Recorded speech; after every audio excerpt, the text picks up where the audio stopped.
Welcome into another episode of SEC Football and Beyond. I'm Neil McCready. Chris Landry with me here today. As always, we're taping on a Thursday morning. Chris has an obligation tomorrow morning, so we normally tape on Friday morning, but today we're taping on Thursday morning. Hope everyone has a great weekend ahead. It's I don't know what it's like in Baton Rouge right now, Chris, but in Oxford it is chilly and damp, and it's supposed to rain all day, and you can feel the moisture in the air, and it's kind of bone chilling. It's not quite as cold as it usually is, not unless we get the weird weather a little bit further south. It's gray and just cool, not as cold as doesn't sound as cold as it is where you are. I don't mind cold, but the damp cold gets you every time. That's what people don't realize. That's the humidity in reverse, or it is humidity in that sense. It's not. Just like it's hotter in the summer because of the humidity, people know I've been in Colorado in 20-degree weather, and it is dry, and it is just like a nice little sweater. Here, being so close to water, it, as you called it, that's the exact right. Dampness is what we call it down here. It's damp, and damp is our phrase for when we say in the summer it's humid, because it could be 50, and I'm telling you, it could feel like 15 if you got wind and you got, it's interesting because the other, when was it? The week I've been trying to do a better job once a week, knocking the leaves out from the back of the house to the front of the house, because it's a pain in the what if I let it stack up, and it's a big job. So it was the day, and I forget now, I'm kind of lost in the days, that the weather was going to change. I get out there with a blower, and dumbass here, I mean, it's as I'm blowing it, it's going good, but then the wind comes. Well, the wind always comes from the direction that would basically blow the leaves back up in my face, but it wasn't. And after twice, I said, well, screw this. So I waited until the front came through, and it got a little cooler. And the next day, it was cold, sunny, but dry air, and I was able to move the leaves. But I literally just took the leaves, and I got it to a certain point where the house was blocking it. And then when it got out in the open, it literally just started blowing in my face. And I'm like, I hope nobody's looking, because everybody's saying, like, the dumbass, So, but so that's the weather report. I'll just tell you this before we get off the weather. The coldest, to prove your point, the coldest I have ever been covering a football game was, I want to say it was Auburn at LSU. I was covering Auburn. I think it was 2001. The game was scheduled for September, and then 9/11 happened, so it got moved to the last weekend of the season. And it was so cold in that Tiger Stadium press box on a December night. I was, in the front row, kind of down there on the right.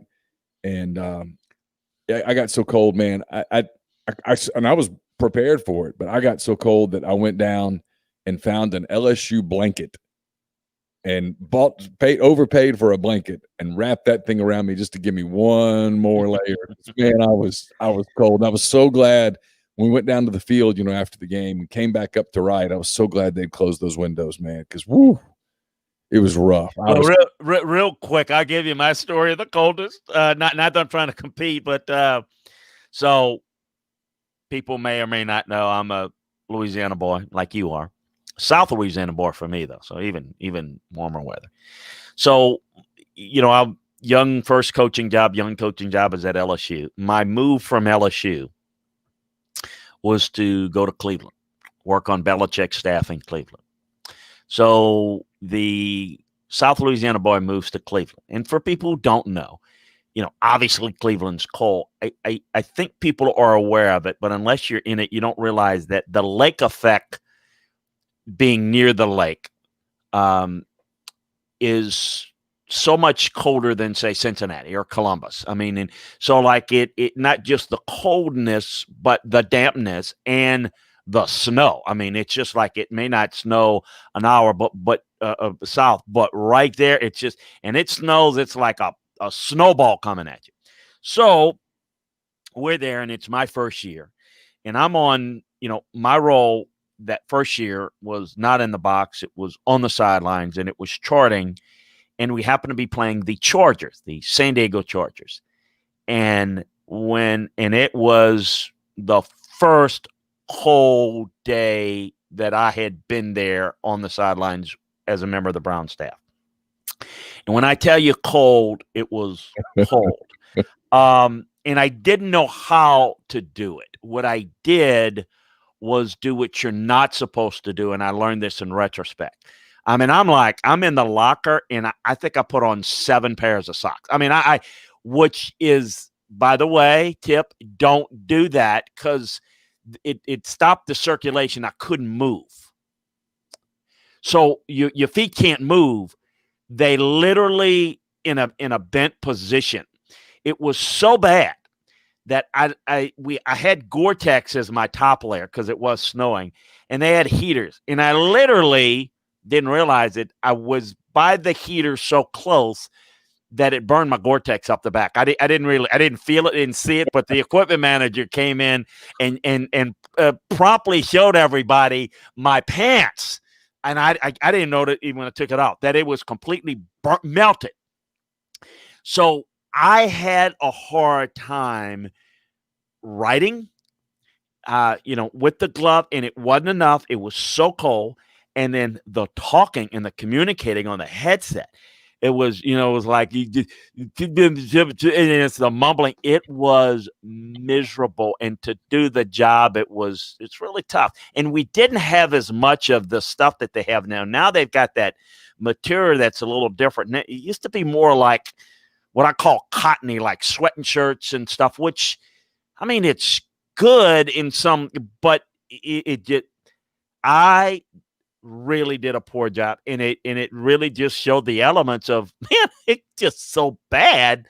But that was as cold as the wind coming off the lake in the old stadium where there's the opening between the sideline and the end zone, and the wind's coming through and hitting, and that was something. Now, I was not cold at the top because I had enough layers of stuff, but it was the extremities. It was the feet, the face, the hands that really was tough. So anyway, they always say now they've got special socks that they do now, but they say if you take some people say you put pepper and all that. And I've never tried cayenne pepper in this. I don't know if that works, and I never tried that, but my luck, I'd screw something up.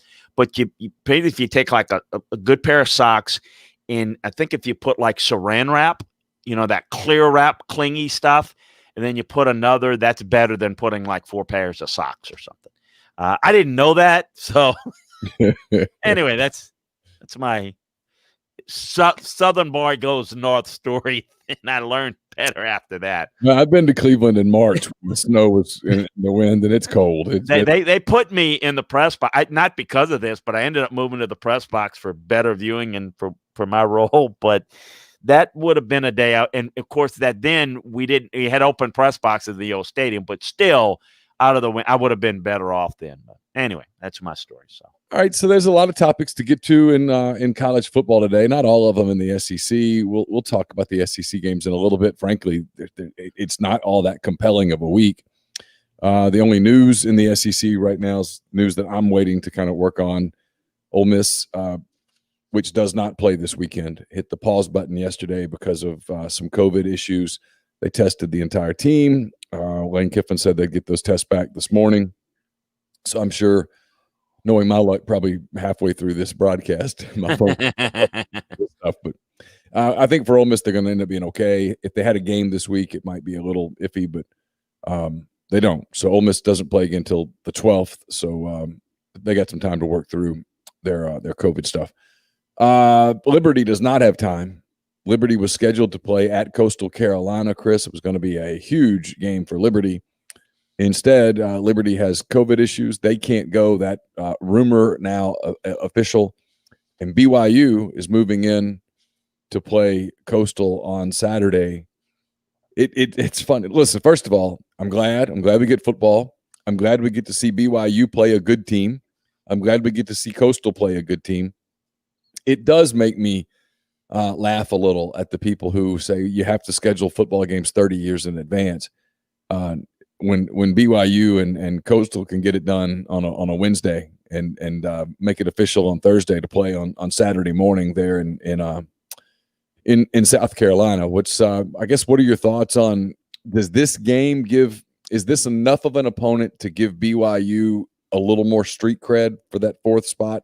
No, not enough to get them in the mix in any scenario. There's no scenario by which BYU can be selected among the 4. There's no, but it will, I think, potentially move them up from 13 a little bit higher. I mean, I don't know that they move ahead of a Miami or an Oklahoma or Indiana, an Iowa State, Georgia. I mean, it's possible they can move up a few spots, but 13 versus 18, I mean, just doesn't do it. I think combining this with, say, a potential win against a Washington, had that happen, maybe a little bit, it could have put them closer to where Cincinnati is, but they're not. No, they're not close. And even if you have just the Florida A&M, Cincinnati, I mean, it's everybody starts losing here in the last game. They are so far out. There's really no scenario where they would be in it based upon where they are. An impressive win, though, I think will give them. Yeah, I think they'll give them street cred. I just don't think it'll give them committee cred. How's that? Yeah. It is interesting how those games can get thrown together like this. And in the past, people said, "Oh, you just can't do it. You have to schedule." Oh, you're right. In advance and all that it's stuff. not can't, won't. We don't do it. We haven't done it. And no, it's what I've said all along too. And you can.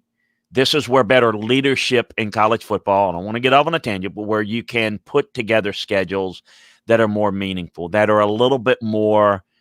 All you need to do is do it a year in advance. In fact, that's something you can do. Something you can do. You can look at it and say, you know what?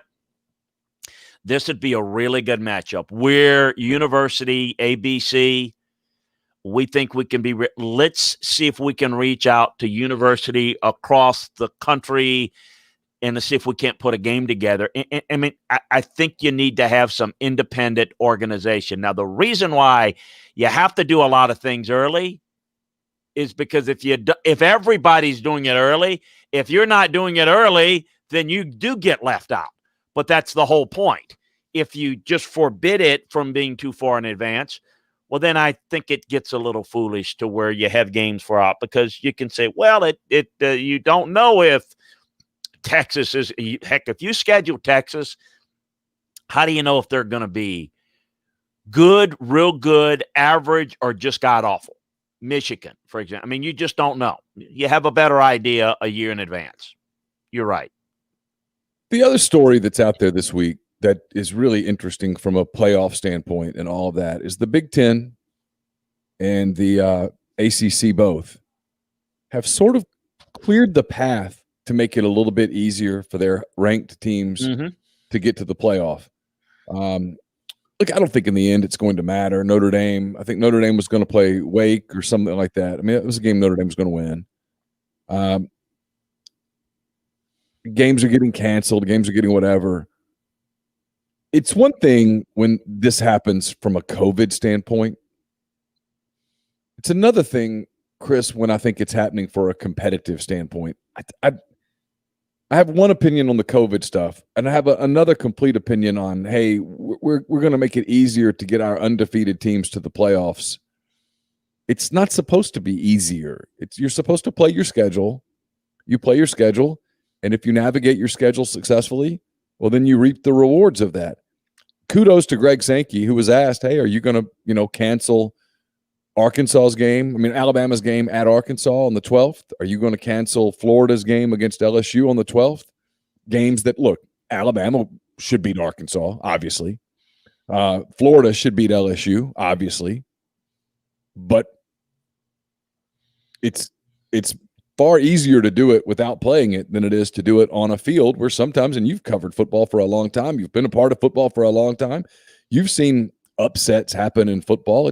Crazier things have happened where one team has the game of its life against a team that has the worst game of its life at the same time. And, I don't think it's conceivable that, for example, that Arkansas could beat Alabama this year, but it's not completely out of the realm of all possibility that LSU would put it all together one day and give Florida a huge scare and maybe pull it off. It's not likely, certainly, but but it's conceivable. And I think the fact that those games get played make the SEC more credible.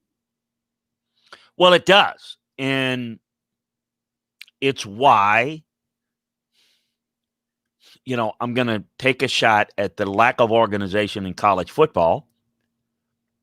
So backwards, so poorly handled that you need to have, in my opinion, someone that can say, look, I Big Ten, you don't want to, this is back in August, in this scenario. You can't do it. You don't want to do it. It's a problem. Then, that's fine. But then, there's a certain point before it happens where you say you're not going to be eligible for the playoff. I mean, you have to have that ability to do it. Now, that's exactly why we don't have leadership, because everybody wants to do their own thing. And again, that's the problem with college football administratively. So they can do whatever they want. And the committee hasn't put any stipulations on it. So the eligibility for the Big Ten championship and the selection in the playoffs are two different things, although they do blend over to one or the other. Obviously, common sense says the more games you play, if you're Ohio State and you're unbeaten, the easier it is for the committee to say, oh, yeah, they're one of the best. Yeah. It's easier to do that when you're 7-0 versus 4-0. It's easier to swallow. But it is, and I think that what it does, it exposes, I don't know, corruption, right? It exposes, what this is, and that's complete disregard for organization. And look, I mean, I'm sure the Big Ten's going to do everything they can to maybe even adjust the rules to get Ohio State in there. And yet Ohio State's in a Big Ten this year.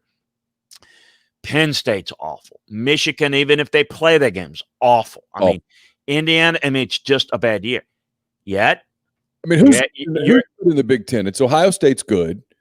Obviously, there's nobody. Indiana's got a nice team. Northwestern's got a nice team. Iowa's got a nice team. I think Wisconsin's good if they had played more games to prove it. Okay, now my thing is a little bit different than most people.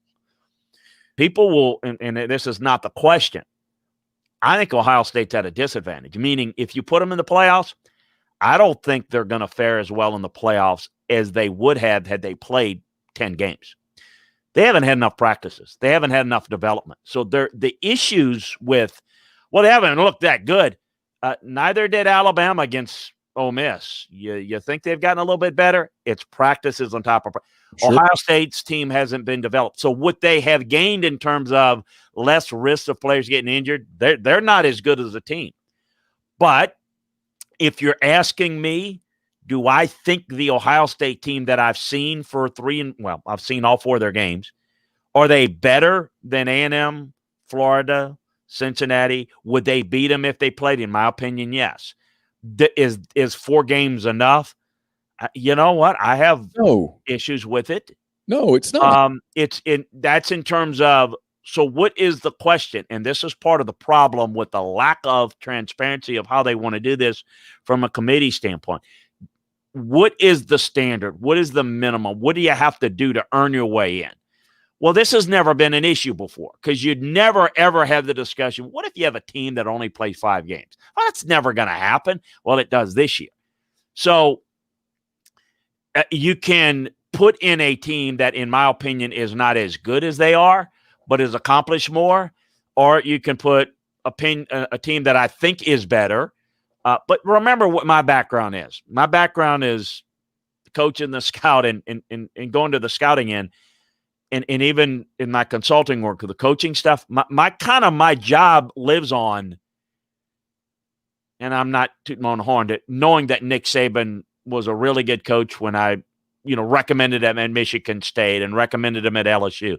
Everybody knows he's great now. As a player, trying to do that, and I've missed on many, but that's, I look and see what I think Ohio State is. I think they're one of the 4 best teams in the country. But, at what point do you just have to prove it? And, the amount of games is going to be a factor. But when you don't have a regulation, then you open yourself up to it. You've got to understand that this was a unique year, and you have to figure it out on the fly. But when you don't have leadership, you got this mess. So now they're struggling. Now you got Michigan, who, let's just call it what it is. I don't know. I think they would have no problem not playing Ohio State. And I do believe not playing Maryland this week was a little bit more of a cover to say we couldn't even play last week against Maryland and we can't play. I think, much like we talked about with LSU against Alabama, look at what the SEC did. You mentioned it. We talked about it. The SEC said, oh, no, you're playing. Now they're doing it. Hey, we want to have every game because we want to have the TV money. Oh, you're playing LSU, you're playing Alabama, and it's this week. LSU could have played that game. They had as many players eligible as Arkansas had eligible when they played LSU the next week. It's just, but when you leave it up to the schools to say, we got enough, and you don't have oversight, look, I don't want to be Mr. NFL guy, but because I know it's different. I've been involved in both, but it's the NFL that says, hey, look, we're going to postpone this game because you're tested positive, you followed protocol, but we're going to postpone it because that's the right thing to do. It's also the NFL that says, Denver Broncos, you don't play with a quarterback. That's your problem. You didn't follow protocol. Tough. Get your ass out there and play. That's, we don't have that in college. And so I don't know the right answer. I don't know the right answer. I will say this, Chris. I do believe, and I can't prove this, but I do believe that you are seeing the SEC a little bit basically sort of tell their teams, hey, get out there and play.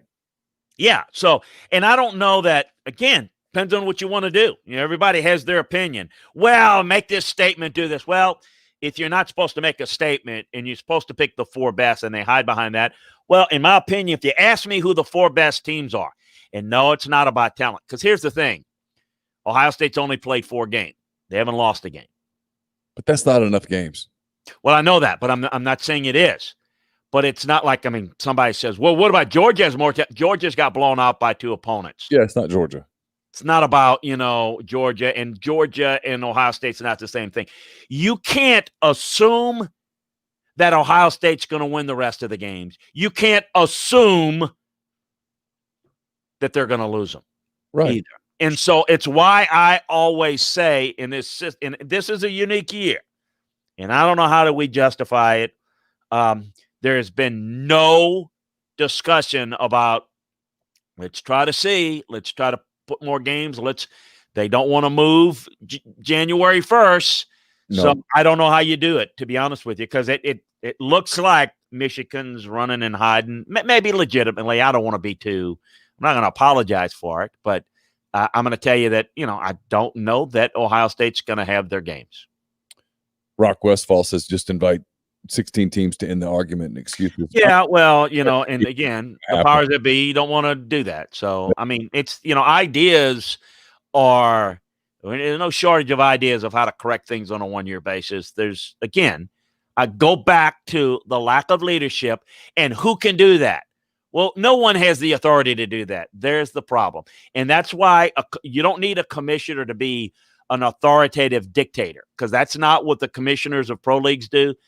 They, in a lot of respects, are politicians, and they need to get the bet. You need to convince the Power Five, for example, that you're only as good as the others. And that is the premise of how the NFL was built on. And it is where college football needs to be going forward if you're going to make the sport better. And that's not what college football is. There's this disdain from one league to the next, and we're better than you, and the fan bases, the media. And I'm not of that type because I love college football. And I think getting it better for everybody is what I would like to do. And that is not set up. And in today's world, If you had the current owners in the NFL, I guarantee you Jerry Jones doesn't care about the NFL. He cares about how it affects the Cowboys. But back in the day, the NFL made it revenue sharing, made it. You got to remember, if you're Ohio State, if you're Alabama, if you're USC, if you're Texas, your competitors in recruiting, your competitors on the field within your respective leagues, but your business partners across the line. And if you don't do what's best for the sport, we're going to continue to have problems. Opting out, quitting basically. And it's not only players doing it, but I sense we've got some teams and coaches doing it to run for cover because it may hurt their status as a coach. It certainly may hurt recruiting. And this stuff has to be stopped, and it can only be stopped with good leadership, which we don't have. And so all the ideas, they're great. Thank you for them. We've heard, 100 of them. Besides that, doesn't matter if you don't have any way to implement it. And there is no way to implement that other than individually within the conference, and that's not good enough.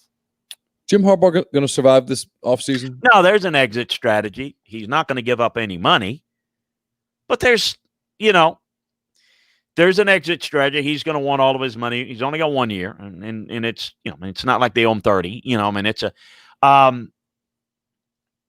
he's trying to find a landing spot. He'd like to. His people are trying to convince people in the NFL that he can do something there that he couldn't do in college. And if there's somebody gullible enough to make that move, then that would be perfect for him because then he could move and get the new contract. And I don't see him being back next year. However, I don't know. I think that with 1 year left, I think there's a lot of pressure outside to make the move. Ward Manuel, who I know, by the way, I recruited the sucker from New Orleans, believe it or not, and he's the athletic director, former Michigan. I recruited him so well at LSU, went to Michigan. 1 year left. Would they try to punt if they can sit there and say, look, it would be very easy for him to justify bringing him back next year if they can say technically, well, we didn't get beat by Ohio State this year. The game was canceled. It's a lot better. But, when you get blown out and you get beat by pretty much everybody that they've played this year to get a 60-point beatdown or whatever it would be against Ohio State, that would make it tough. I really do think that the chances of him surviving probably depend upon not how they would perform against Ohio State, but whether the game's even played or not. I think that's the only chance. Other than that, I see an exit strategy if Jim could leap. If he can't, then and they don't play the Ohio State game, that's the one possibility he comes back. The other kind of rumor out there in coaching circles that I know this is an SEC show, but we call it SEC football and beyond for a reason. Sometimes we get beyond the SEC, and this is one of those days. There's a lot of growing rumblings about Texas moving on from Tom Herman. And one name keeps coming up, and no one's killing that name. And the name is Urban Meyer, former Ohio State coach, former Florida coach, now with, Fox Sports, FS1, whatever. He's been doing that for a while. He's very good at TV, but I've learned something about former coaches. No matter how good they are at TV, they always want to coach again. Is Urban Meyer going to be the next head coach at Texas? I doubt it, but I don't rule it out. You're not going to hear him rule it out. You never hear coaches rule it out because they love to be courted, and they love to everybody to know that they're being courted. Their current employer, be it TV or another school or another team, they love that. It feeds the ego. Do I think Urban wants to coach again? Yeah, I do. I do think that's in his blood. The issue with him is a little different with the, I think I'm pronouncing it right, the arachnoid cyst or whatever type cyst in the brain is a legitimate medical issue. I know the family's been concerned about it for a while, and it's never not been a problem. It's gotten worse and worse, and the stress apparently brings that on. I've known Urban for years. I haven't had a lot of conversation with him since he's been in TV. I don't know if that's something that can get better. I don't think that. I'm guessing it's not operable, and I'm guessing it can't be fixed with medicine. I don't know. So apparently it's going to be there, and it's manageable. It's livable in a comfortable life, but apparently the stress, and I can tell you that coaching is a lot more stressful than TV, would be a problem. But you're not going to hear his name get out for a while. Boosters at Texas been wanting, they have put a lot of money into trying to get Darrell K. Royal Stadium, the upgrades. They're done with Tom Herman. And the final straw was just the whole situation this year. I mean, the recruiting's not good. The play on the field has not been good. But then the disaster, which I thought Tom was in a no-win situation, but for the boosters, you make your players just go up with the eyes of Texas and say that was like the final straw for the big money guys, because we don't care about anything else but we're Texas and this is what you do and yada, yada, yada. They obviously, they still think they could have gotten Saban. Well, just like Saban, Saban was never going to Texas. He never considered it, but he never took his name out of it, because why would you? It only gets a new deal and a better deal and more things for not only himself, but his family and for staff at Alabama. So you're not going to see him take his name out. Eventually they'll move on if they don't get him. And I don't think in the end he will. I would say maybe there's a 30% chance he would take it. But there's 2 or 3 jobs that he would take, and Texas is definitely one of them if he was going to coach.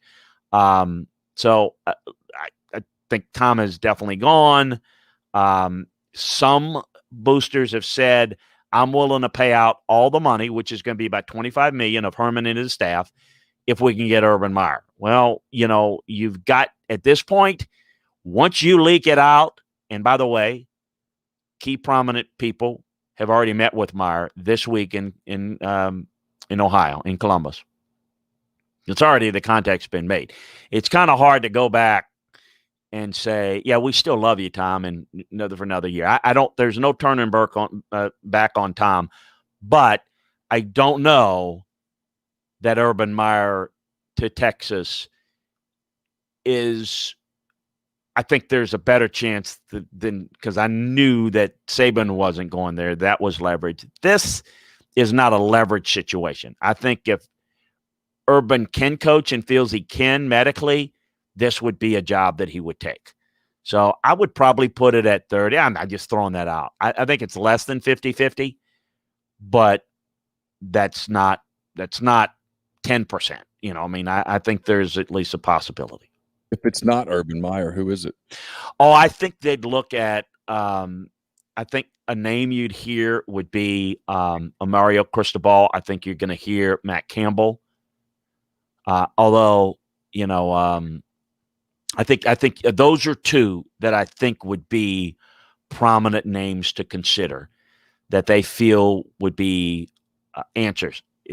Look, Tom Herman, believe it or not, for being a Texas guy, is alien. I mean, Mac Brown's staff and all that. The recruiting has been awful, and he's alienated a lot of important people. He's come across as a big time whiner, is what he has.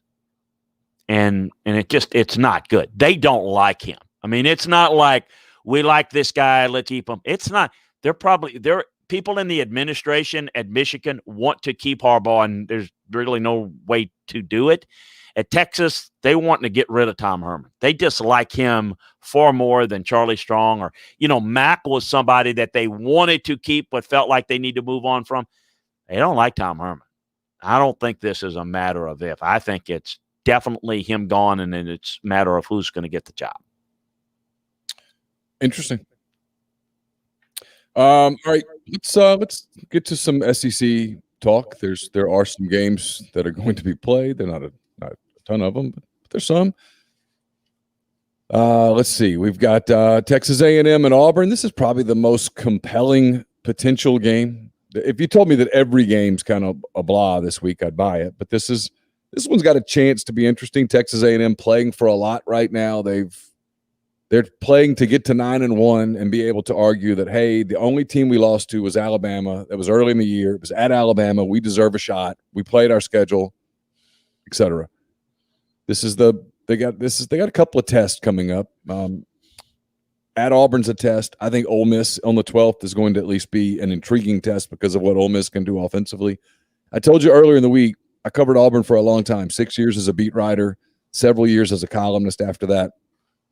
These are the kinds of games that Auburn wins. Late in the season, at home against a better team. Particularly Gus. Gus wins these kinds of games all the time. Georgia, Alabama. Lazarus. And now here's Texas A&M. Give me a scenario where Auburn beats Texas A&M Saturday. It's a lot better scenario than people might think. I think A&M is going to win it, but you just mentioned it.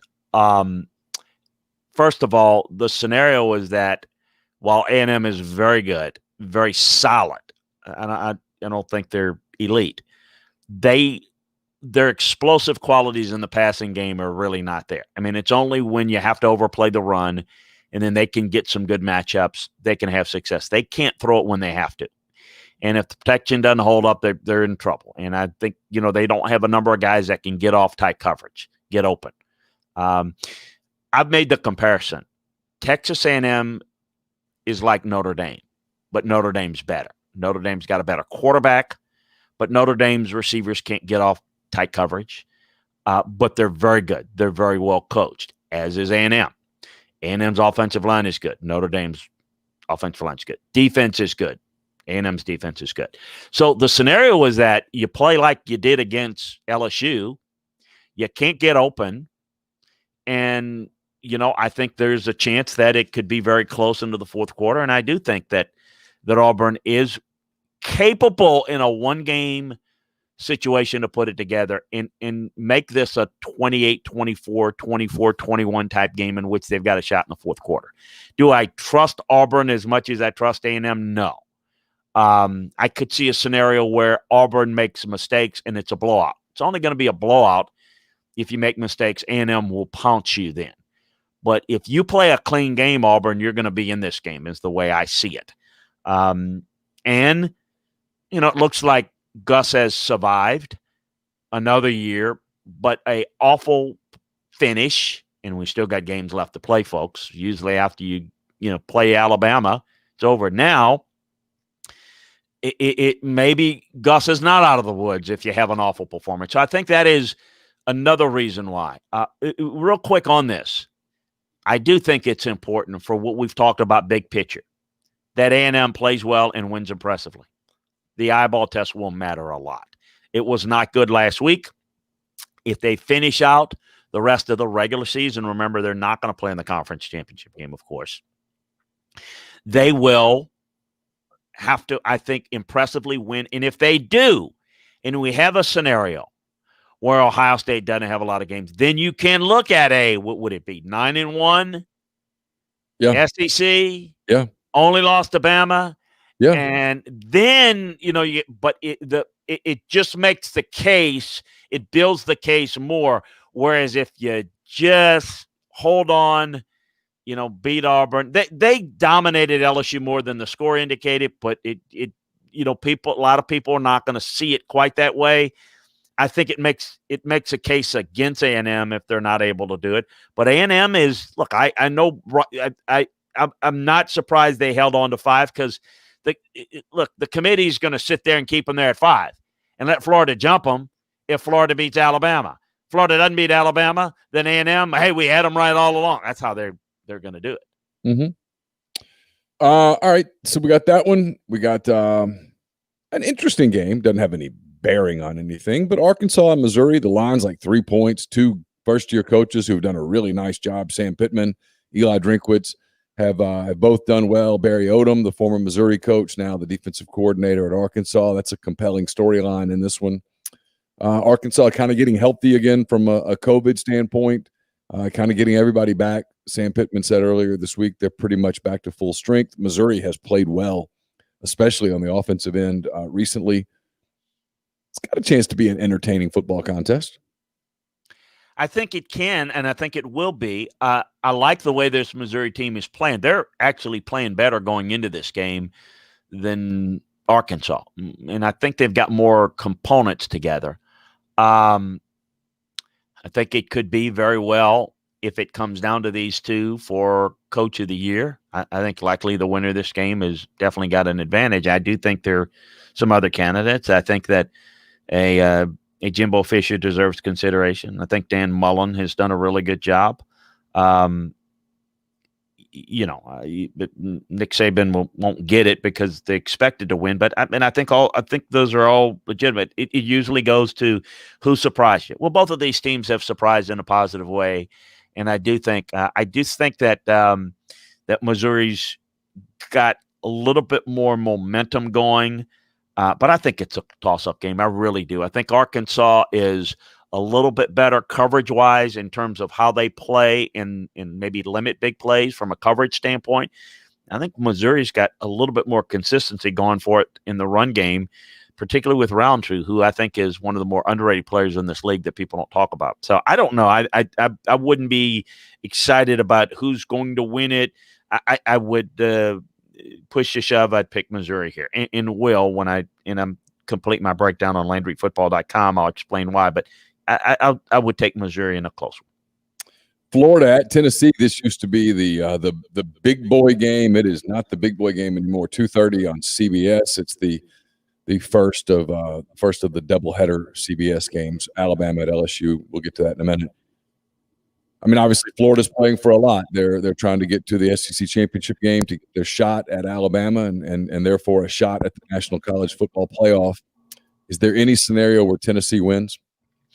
None whatsoever. I mean, look, Florida's defense has not played well. Tennessee's offense, unlike, say, Kentucky, which is, while limited in terms of their ability to be explosive, is very consistent, particularly running the football. Tennessee's not consistent enough.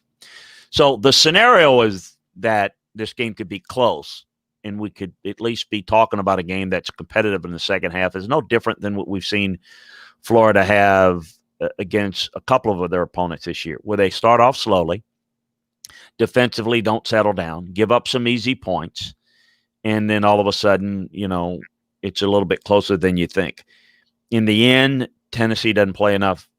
It's not many people are going to be able to slow down Florida much. Let's stop it. So that's not going to happen. Florida, too many points. The win going away. But sloppy Florida can make this game a little bit more interesting. We've got a game that's only interesting because there's a little part of me that wonders if it actually happens.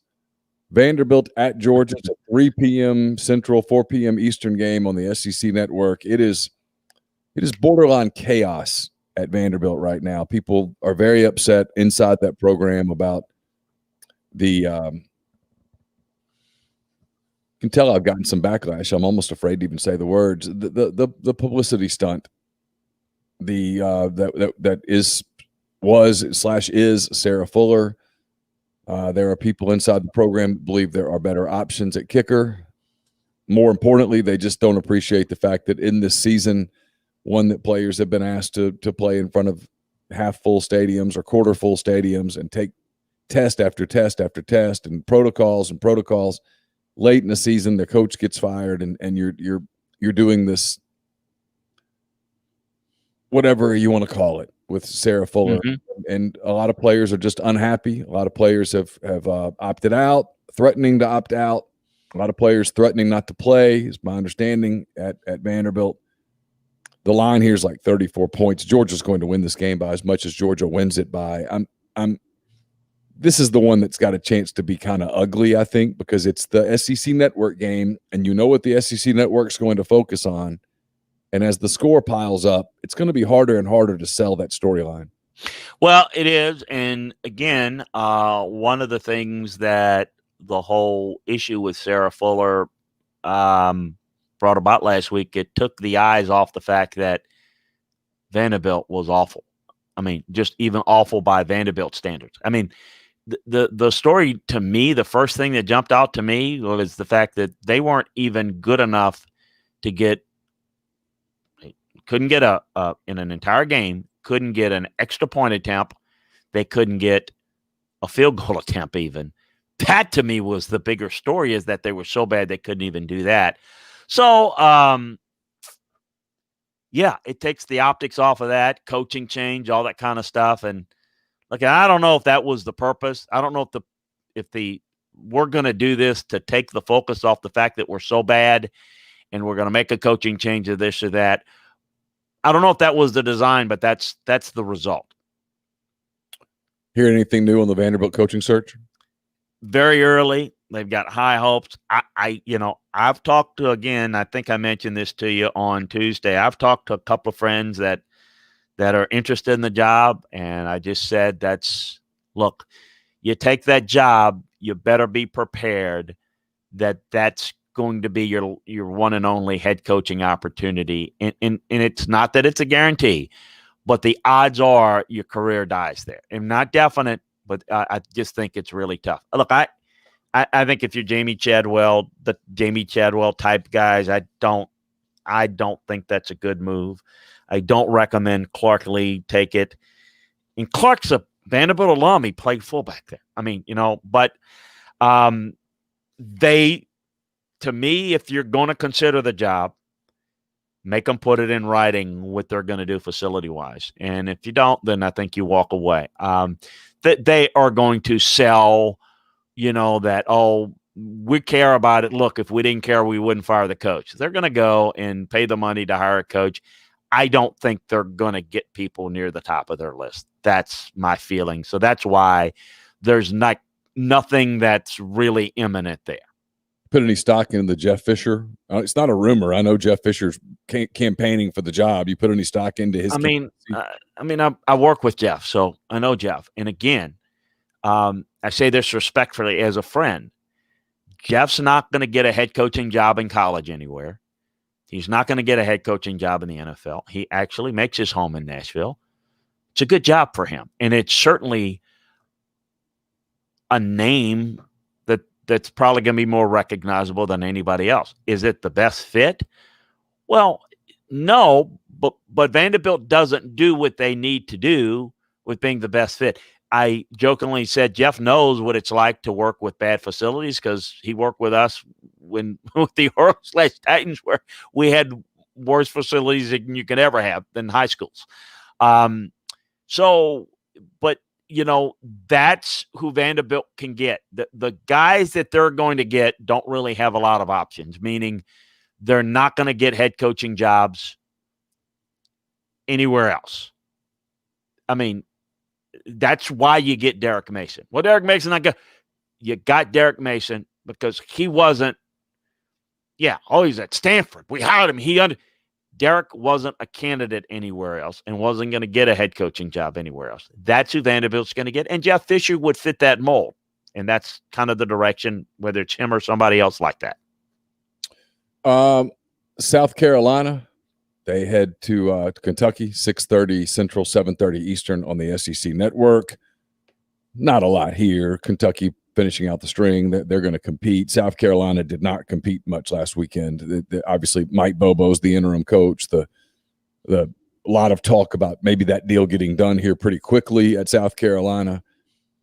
You can talk about the game if you'd like. I'm more interested in the job. What are you hearing there? Well, the thing, and I mentioned Tuesday that, look, South Carolina, people say, well, why can't you get the deal done? I mean, signing day's coming. They doing their due diligence, which I always recommend schools, teams, and candidates to do. Interview as many people as possible to get a feel what people outside eyes think about your program and team and personnel and everything. And I also think they want to make sure. I think it's like anything else. You just want to make sure.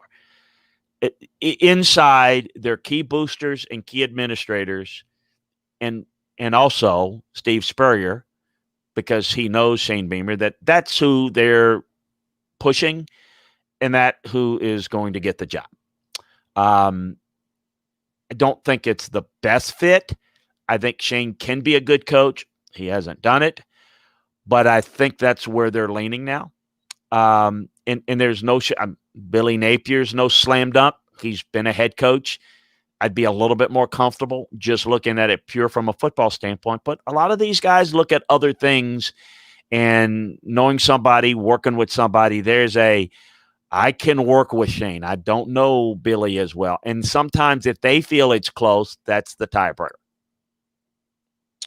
And then the nightcap on Saturday, a game that LSU didn't want to play a couple weeks ago. CBS wanted it played. They wanted it played in prime time. CBS is going to get their wish a couple of weeks late. Alabama at LSU, the line's 28. Last time I looked at it, it might even be higher than that now. 7 o'clock on CBS.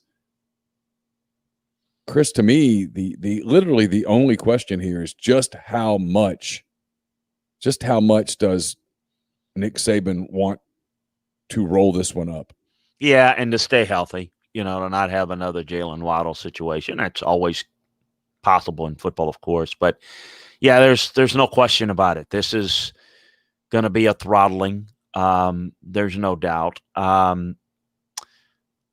Look, LSU's improved defensively, but understand that there was only one way to go. I mean, it could always get worse. It can always get better. I live by that in life and in football.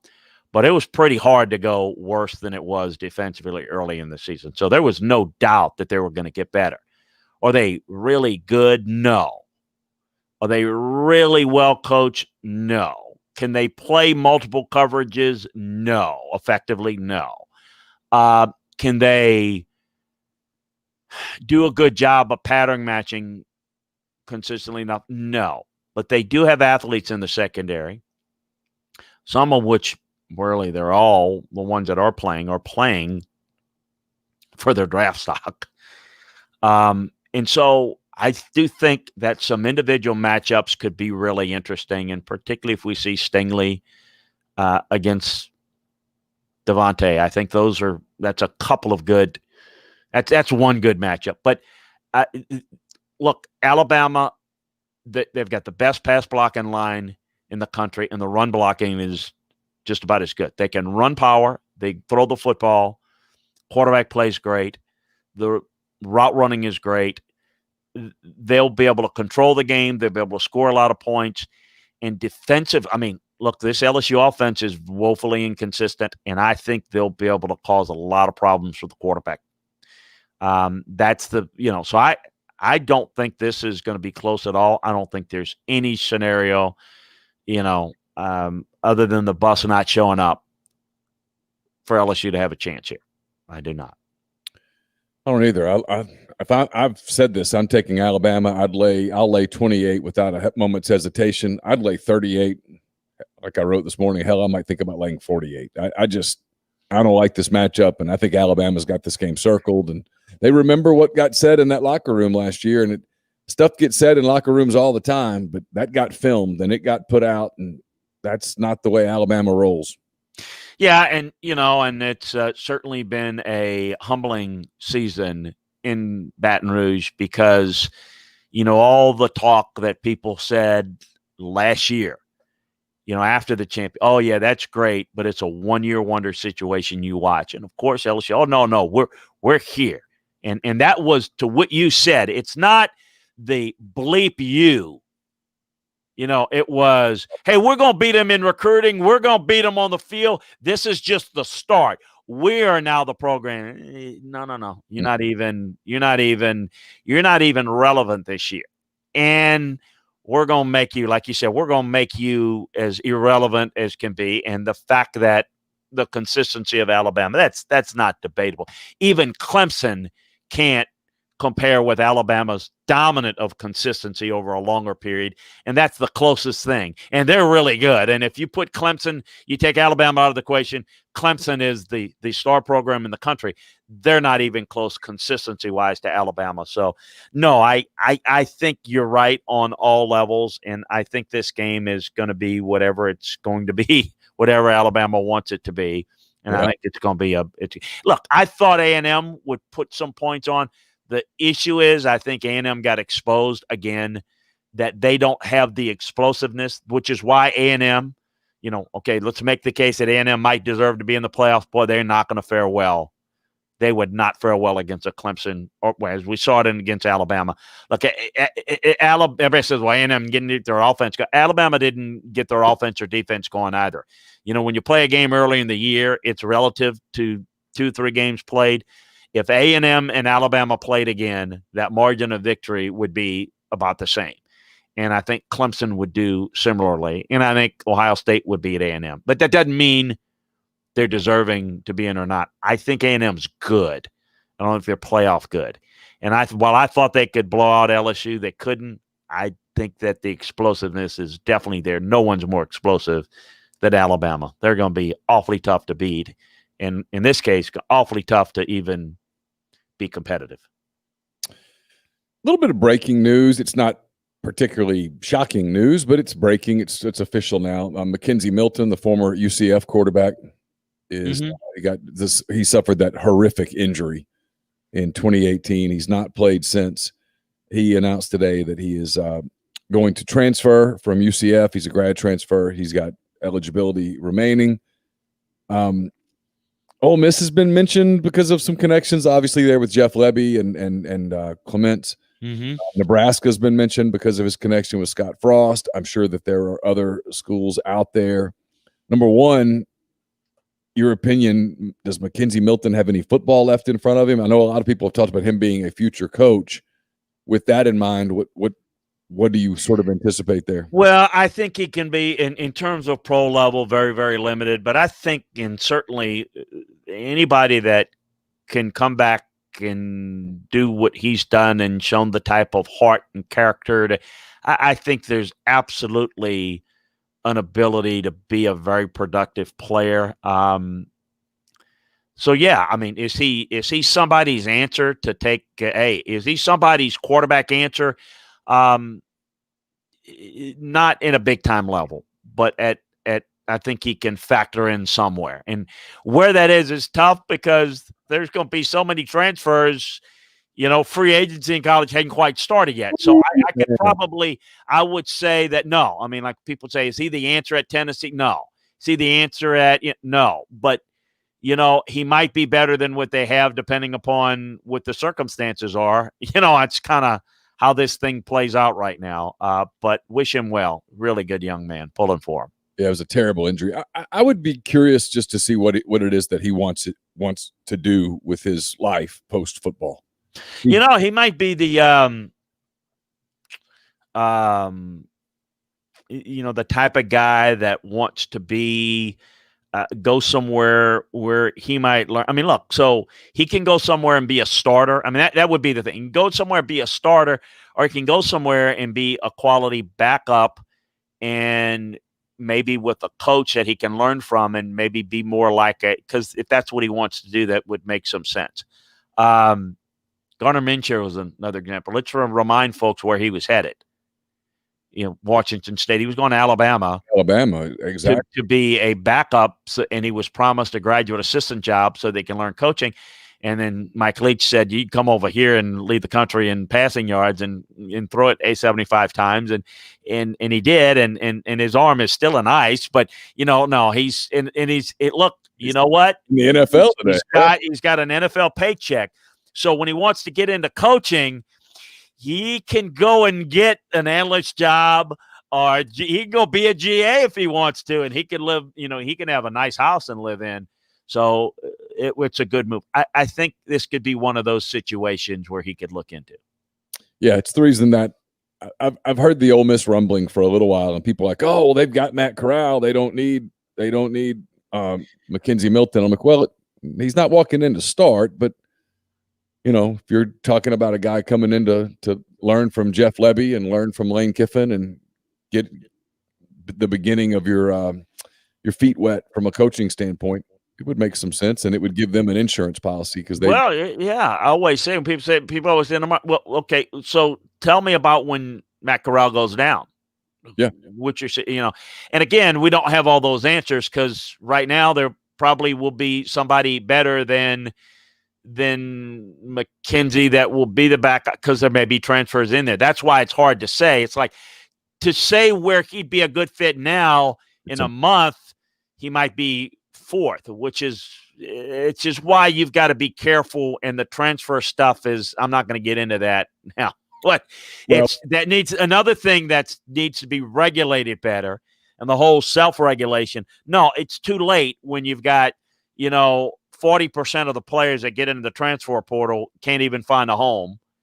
It's too late for them to figure it out. And then other guys, they say, well, other guys will figure that out. Some will, some won't, because it ain't going to happen to me. I'm too good. I'm going to find a home. That's the attitude with everybody. That's kind of people that says, well, these players are not going to come out early for the draft when they drop.